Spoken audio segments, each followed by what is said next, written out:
పుష్కర ఘాట్ వద్ద అఖండ గోదావరి ప్రాజెక్టుకు కేంద్ర మంత్రి గజేంద్ర సింగ్ షెకావత్, డిప్యూటీ సీఎం పవన్ కళ్యాణ్ శంకుస్థాపన చేశారు. రాజమండ్రి అంటే గుర్తుకొచ్చేది గోదావరి తీరమన్నారు పవన్ కళ్యాణ్.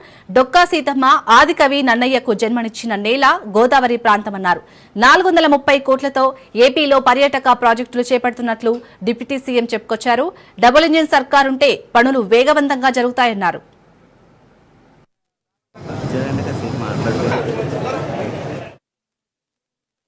అనగానే గుర్తుకొచ్చేది గోదావరి తీరం. ఎప్పుడు కూడా ఒక తీరం వెంబడి ఎప్పుడు నాగరికత ఉన్న చోట భాష అన్ని ఎదుగుతాయి. అలాంటి పరిస్థితుల్లో ఈ నేల ఎలాంటిదంటే మనకి ఆంధ్రుల అన్నపూర్ణగా పేరుగాంచిన డొక్కా సీతమ్మ గారికి జన్మనిచ్చిన నేల ఇది. చాలా సంవత్సరాల నుంచి, చాలా దశాబ్దాల నుంచి ఉన్న కోరిక. ఈ మన హ్యావ్లాక్ బ్రిడ్జ్ ఒక చాలా పురాతనమైంది. దీనిని వాడకుండా వదిలేసాం. దీన్ని ఎలా చేయాలి అనేది చాలా మంది ప్రజల ఆకాంక్ష, గోదావరి జిల్లా ప్రజల ఆకాంక్ష.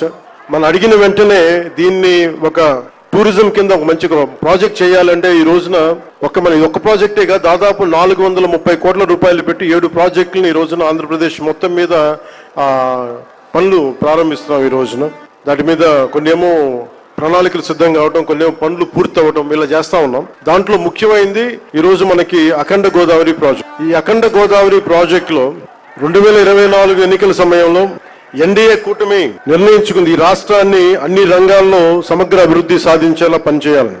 దాంట్లో భాగంగానే గౌరవ ముఖ్యమంత్రి శ్రీ నారా చంద్రబాబు నాయుడు గారు ఆ రోజు మేమందరం కూటమి భాగస్వాములు అందరూ అనుకొని ప్రతిదీ కూడా ముఖ్యంగా పర్యాటక రంగంలో ఎక్కువగా యువతకి ఎక్కువ ఉపాధి అవకాశాలు ఉంటాయి.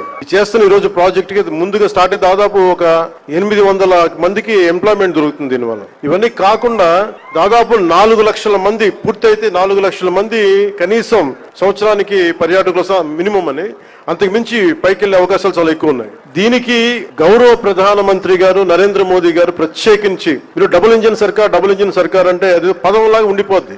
మీకు తెలుసు కదా, మీరు బైకుల్లో, నేను ఎప్పుడు గోదావరి జిల్లాలో తిరుగుతుంటే మీ బైకుల సౌండ్ నాకు తెలుసు కదా ఎలా ఉంటాయి, దారుణం ఉంటాయి. బైక్ సౌండ్ చెవులు చిల్లులు పడేలా ఉంటాయి. ఎందుకని మీరు కోరుకుంటారు సీసీ ఎక్కువ ఉండాలి, పవర్ ఎక్కువ ఉండాలి ఇంజిన్ లో.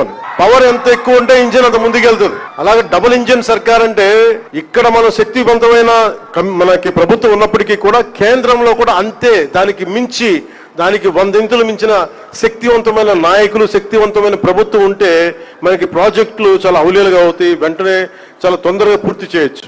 అందుకనే దీన్ని మనం డబుల్ ఇంజిన్ సర్కార్ అంటే ఆ పదం మీకు అర్థం కావడానికి చెప్తున్నాను.